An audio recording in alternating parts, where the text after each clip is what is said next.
Zaman sekarang, bohong tuh kayak skill wajib ya. Wow. Apalagi buat yang punya jabatan. Dari yang duduk di kursi DPR sampai yang pakai peluit di jalanan. Kamera CCTV di mana-mana, rekaman suara bocor tiap hari. Tapi mereka masih pede bilang, kami tidak tahu menahu. Bro, ini bukan zaman batu. Ini zaman TikTok. Kalau bohong, viralnya lebih cepat dari gosip artis. Menurut psikologi politik, bohong itu muncul karena otak manusia nggak tahan sama rasa bersalah. Jadi muncullah cognitive dissonance. Misalnya, pejabat korupsi, tapi hatinya bilang itu salah.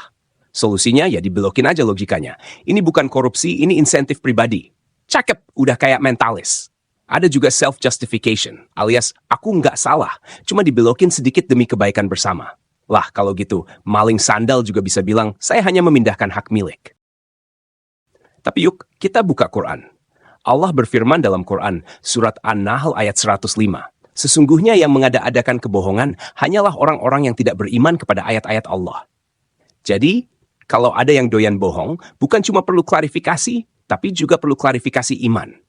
Kamera dunia bisa dimatiin, CCTV rusak bisa disogok, tapi kamera langit, 24 jam on, kualitas 8K, tanpa sensor. Nabi Muhammad bilang, kejujuran membawa pada kebaikan dan kebaikan membawa ke surga.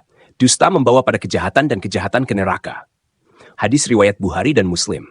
Tapi kayaknya hadis ini nggak masuk ke grup WhatsApp para pejabat ya. Atau mungkin udah masuk, tapi langsung di left group. Coba bayangin, kalau setiap kali bohong langsung disambar petir, bisa-bisa gedung pemerintahan kita udah gosong dari seminggu yang lalu. Terus, aparat, pernah lihat nggak yang diwawancara wartawan terus bilang, kami sedang dalam proses penyelidikan dan akan menindak tegas. Iya, yang itu juga. Yang ngomong kayak kaset rusak.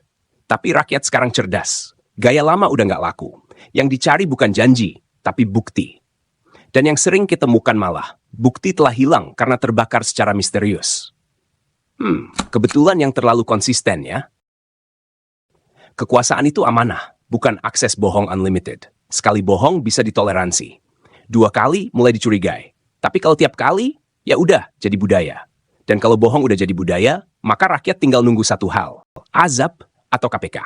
Sebelum mic kalian dipakai buat konferensi pers di akhirat, cobalah bicara jujur. Biar nggak dicap. Bintang 5 di dunia, tapi bintang neraka di akhirat.